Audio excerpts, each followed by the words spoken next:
सात संगत जी, प्यार से कहना धन निरंकार जी। निरंकार के आश्रय जितना ड्रीम लेंगे और जितना हम अपने मकसद की ओर जाना चाहेंगे, इसमें हमारी मेहनत की कोई कमी नहीं आए कि हमें अपना बेस्ट देना है, वी हैव टू गिव 100%।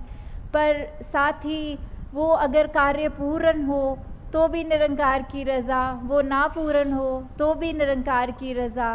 तो वही शुक्राना भाव कि हर स्थिति में ही बस दातार को पता है कि हमारे लिए क्या अच्छा है। तो वहाँ इस लाइन में वही डिटैच्ड अटैचमेंट की बात हो रही है। हाँ जी। जिस दे दिल विच इक्को वसिया सब नू वेखे एक निगाह। तो जैसे अगर हम कोई लाल चश्मा पहन ले या किसी भी रंग का पहन लें तो हमें सब कुछ एक उस रंग का ही नज़र आने लग जाता है। वो एक निगाह मिल जाती है कि फिर हमें अलग रंग नहीं दिख रहे, हमें वो एक ही रंग हर एक में दिख रहा है। हम फिर किसी को अगर इंसान को देख रहे हैं तो ये नहीं देख रहे कि इसका पहनावा कैसा है, ये कौन से स्टेट से आया है, कौन से देश से आया है, कौन सी जाति पाति या कितना फाइनेंशियली अमीर या गरीब, या उस तरह के जो भी भेदभाव वाली बात आती है। कि फिर जब पता ही है कि ये एक नज़र का चश्मा कौन सा है, ये निरंकार का चश्मा, ये जब हमें हर एक में ही देख लिया निरंकार, तो सब हमारे लिए एक बराबर हैं। फिर वो ऊंच नीच की अपने मन से जो हमने दीवारें बनाई हैं वो भी ख़त्म हो जाती हैं। हमारा नज़रिया एक समान, एक समदृष्टि वाली बात वो आ जाती है। और वही हम जब तक निरंकार को अपने जीवन में, अपने दिल में बसा के रखेंगे तो हम अपने आप को ऐसी गलतियों से भी बचाएंगे जिसमें हम अपने आप को दूसरे से ज़्यादा श्रेष्ठ मान रहे हैं, या अपनी प्रेफरेंसेस को ऐसा मान रहे हैं कि वही ठीक हैं, दूसरों की ठीक नहीं है। हाँ जी। संत चरण दी धूड़ी छोके मंगता भी हो जाता है शाह। तो इसमें आप संतों की जो महिमा है उसका बयान है कि कैसे अगर एक व्यक्ति का जीवन अगर डामाडोल है भी, तो जैसे ही उसने ये संतों का आसरा लिया, संतों का तो युगों युगों से यही काम रहा है कि हर एक को ठीक मार्ग पे डालना, अपने आप की पहचान कराने के लिए, ये ब्रह्म ज्ञान के लिए जिज्ञासुओं को वो एक इनकरेजमेंट देना, वो रास्ता बताना कि कैसे अपने आप की पहचान की जा सकती है। तो जैसे ही वो इतने महान संत जो सब हैं, उनके अगर चरणों की धूली समान भी हम अपने अगर ले लेंगे अपने मन में, अपने आप को इतना निमर करके कि उनकी धूली भी हमारे लिए जीवन तारने वाली बात कर रही है, तो वही बात कि कैसे जिसने सत्संग का आसरा लिया, जिसने सुमिरन का आसरा लिया, जिसने सेवा करी, उसका जीवन तो फिर अपने आप ये निरंकार से जुड़ता जा रहा है, ये गहरा और होता जा रहा है। हाँ जी। जिसते दिल निरंकार दा वासा हुंदा नहीं हो बेसबर।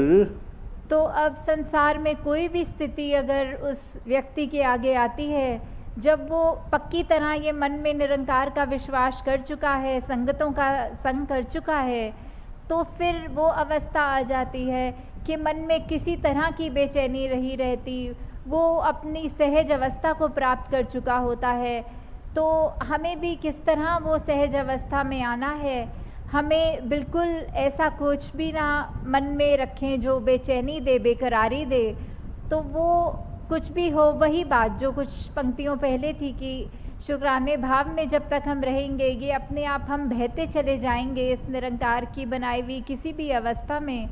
तो वही हमको बेकरारी, ये बेबसी, बेचैनी, ये सबसे दूर रखता है। क्योंकि एक गुरसिक कभी भी बेबस नहीं होता, ये गुरसिक की तो कभी भी किसी तरह की कोई मजबूरी नहीं होती। हमेशा गुरसिक यही अपनी एक स्थिति मन की बना चुका होता है कि ये निरंकार का दिया हमको जीवन का हर पल है और ये एज इट इज़ ये सर आँखों पे। तो उसमें फिर अगर हमारे पसंद के हिसाब से भी कोई चीज़ नहीं हो रही तो भी उसको हम उस सिचुएशन में तंग नहीं होते। हाँ जी। कहे अवतार हर हाल दे अंदर करदा रब दा शुक्र शुक्र।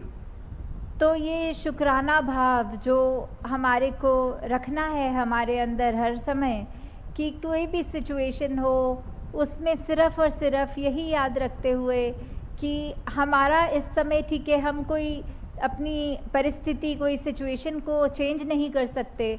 जो चेंज हो सकता है वो हम खुद हो सकते हैं, हमारे मन के भाव हो सकते हैं। तो वैसे वही बात कि हम हर स्थिति में ये अपना गुजारा ऐसा करें कि बस इससे अच्छी ये सिचुएशन नहीं। अगर कोई शरीर रूप में पीड़ा है, कोई आर्थिक रूप में पीड़ा है, किसी की गृहस्थी में कोई ऐसे लगता है, तो भी वो बात नहीं कि हमें उस पे ऐसे कहना है कि दातार तूने सबको तो ठीक ठाक बनाया, सिर्फ हमको ही ऐसा क्यों, या फिर कोई अपने शिकवे गिले उस तरह रखने।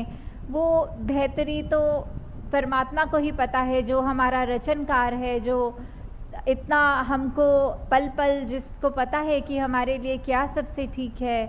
तो वैसा ही हम अपना व्यवहार बनाते चले जाएं। तो दासी और समय आपका नहीं लेना चाह रही है, बस यही बात कि अभी ये जो पंजाब टूर कर रहा और ये उस टूर की आखिरी कड़ी जलंधर में, इस तरह आप सबको देखकर वो जो भाव आ रहे हैं कि ये सत्संग को सत्संग की तरह ही किया जा रहा है।